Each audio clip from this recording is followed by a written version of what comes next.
ঘুরতে আমাদের কার না ভালো লাগে।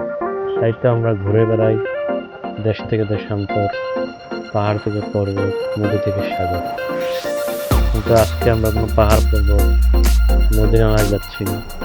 আজকে আমরা যাচ্ছি একজন সাহিত্যিক কবির বাড়িতে। তিনি আমাদের পাঠ্যপুস্তকে আমরা তার নাম লিখি এবং আমরা পড়ে থাকি ওনার জীবনী, ওনার লেখা সাহিত্যিক কবিতা সব কিছু। তো চলুন সে কোথায় যাওয়া যাচ্ছে সেটাই বলা যাক। প্রথমে আমি আমার পরিচয়টা দিয়ে দিচ্ছি। Hello guys, welcome back to my channel. This is metro ভাই। হ্যাঁ, আপনারা ঠিকই শুনতে পাচ্ছেন, এটা আপনাদের মেট্রো ভাই। যদিও আমি আপনাদের নতুন, আশা করি আপনারা আমাকে সাপোর্ট করবেন।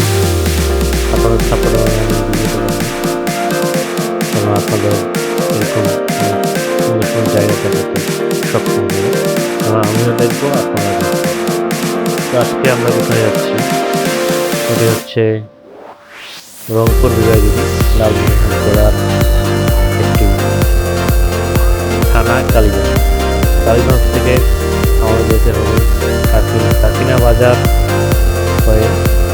কাকিনা বাজার যেতে হবে না, পূর্বেই আমাদের এই স্থানটি করবে। চলেন, আজকে আমি যাচ্ছি আমার বন্ধুর সাথে বাইকে করে। আমি পিছনে বসে পিছনে হিসেবে আমার বন্ধু ড্রাইভ করতেছে। তো চলতে চলতে রাস্তার এনজয়টা নিচ্ছি এবং অনেক কিছু তো দেখার আছে। রাস্তা, মানুষ, প্রকৃতি। এর চারিপাশে এখন ধান কাটছে, যার কারণে চারিপাশ অনেক ক্লিন, কোনো ফসল নেই। তো এটা যেহেতু লালমনিরহাট জেলা, এখানে তামাকের আবাদ হয়ে থাকে। এখন হয়তোবা সবাই আবাদ করবে তামাকের সাথে আপনারা হয়তো অনেকে পরিচিত আছেন বা অনেকে নেই। যারা আপনারা স্মোক করেন, সেই জিনিসটা কোথা থেকে আসে আমরা হয়তো অনেকে জানি, অনেকে জানি না। যেমন আগে আমি জানতাম না। এই লালমনিরহাট জেলা আসার পরে আমি জানতে পারলাম যে আসলে সিগারেট যে তৈরি হয়, এটা যে তামাকজাত দ্রব্যটা, এটা আসলে এই তামাক গাছ। ওটা নিয়ে আপনারা আরেকদিন দেখাবো। এইভাবে আমরা চলতে চলতে চলে যাচ্ছি অনেক দূর। বাইকে করে আমার মোটামুটি লেগে গেছে আধা ঘন্টা।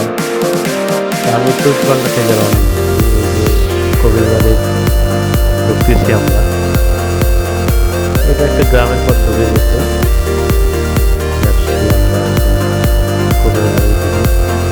এটা একটা লোকালয় গ্রাম। তো কবির নামটা আপনাদের বলা হয়েছে কি? ওকে, চলেন আপনারা একসাথেই আমরা দেখবো কোন কবির বাড়িতে যাচ্ছি। তো কবির বাড়ির কাছে আমরা চলে এসেছি। এই কবির বাড়ির সামনে পুকুর, এটা হচ্ছে মসজিদ। তো আরেকটু সামনে গিয়ে আমরা কবির বাড়িতে উঠবো। এই যে দেখা যাচ্ছে এটা হচ্ছে আমাদের কবির বাড়ি। আর একটু সামনেই যে কবির ফুল বাগান, এই যে দেখা যাচ্ছে,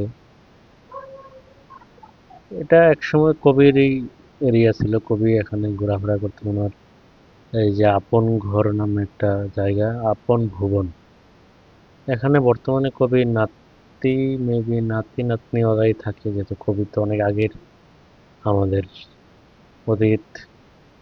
তো খুব সুন্দর একটি ভবন। কবির এটা দেখতে আসলাম। আসলে আমি অনেকদিন নাম শুনেছি, কিন্তু কখনো আসা হয়নি আমার। সেই সুবাদে আজকে আসলাম। ওই যে দেখা যাচ্ছে হয়তো বা এই কবি এখানে বিশ্রাম বা বিকাল টাইমে সময় কাটাতে এরকম একটা হবে। যদিও এখানে ওনার হিস্টোরি বলার মতো কেউ নেই, যার কারণে আমি প্রকৃত ইনফরমেশনগুলো আপনাকে দিতে পারতেছি না। আমি হয়তো গুগল সার্চ করলে কিছু পাওয়া যায়, কিন্তু এরকম স্পেসিফিক ভাবে কেউ তো বলতে পারবে না। গুগলে হয়তো বা ওনার জীবনী সম্পর্কে বলা আছে। এই যে সুন্দর একটা বাগান, তারপরে ফুল, মানে অনেক সুন্দর করে সাজিয়ে রেখেছে এই বাড়ির এরিয়াটাকে। তো এদিক দিয়ে হেঁটে হেঁটে বাড়ি এরিয়া টিনের বেড়া দিয়ে রাখছে, যারা এখন বর্তমানে আসে কবির বাড়িতে। আমি কিছুদিন আগে একবার এসেছিলাম, তো বাড়িতে কেউ ছিল না তখন, হয়তো বা এই এখানে যারা ছিল তারা বাহিরে ছিল বা ঢাকা শহর ছিল। বর্তমানে তারা এখানে চলে এসেছে, এখানে ওদের বসত ভিটা আছে। এটা হচ্ছে কবির বাড়ি এরিয়া। এই যে এখান থেকে যদি ভিতরে ঢুকতে চাইনি অবশ্য আমি, আর যেহেতু কেউ নেই, কিভাবে যাই, কার অনুমতি নিয়ে যাব? তো এখানে অনেকগুলা কবর, হয়তো বা কবির আত্মীয় স্বজন কেউ হবে, রিলেটিভ। তো সবারই এখানে অনেকগুলো কবর আছে। এই হচ্ছে আমাদের কবির যে সাজানো বাগানগুলা, এটা এখানে লেখা আছে।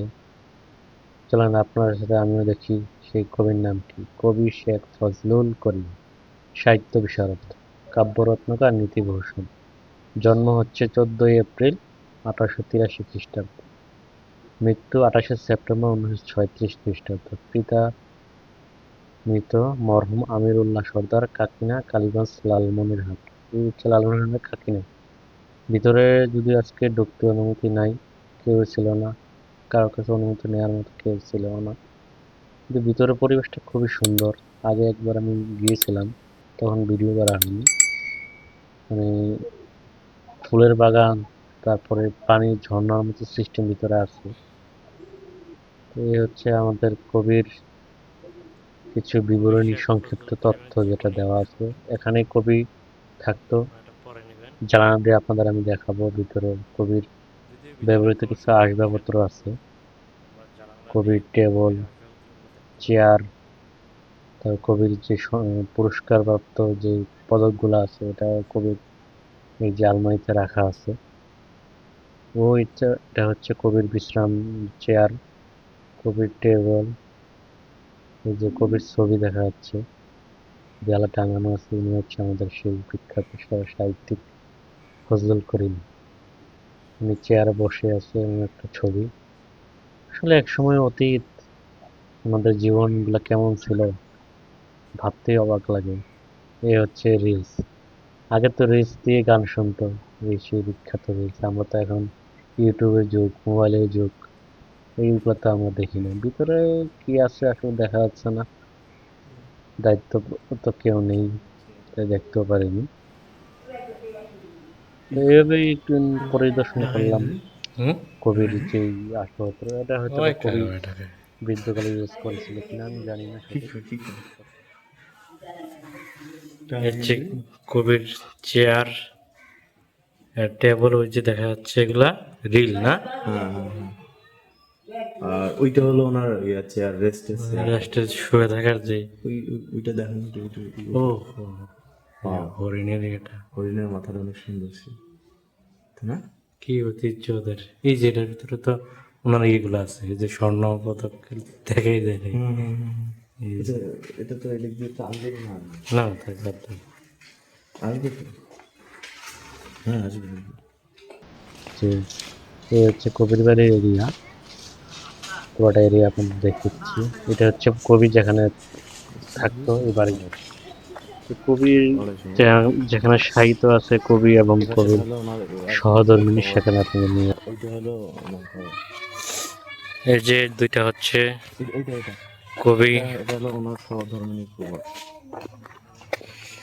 যে কবির সহধর্মিণী মরহুমা বশিরুন্নেসা খাতুন আর আর সহধর্মিণীর উদ্দেশ্যে লেখা।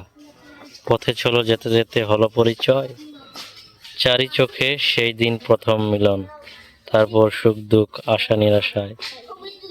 তারপর কি লেখা, মাস গেল বর্ষা গেল, ফুরান জীবন নবরাজ্যে নবভাবে, হয় যদি দেখা, ফুটিবে কি প্রাণবৃক্ষে শুভ্র শেফালিকা। কবি শেখ ফজলুল কবির আর করিম। করিম করিম ফজলুল করিম।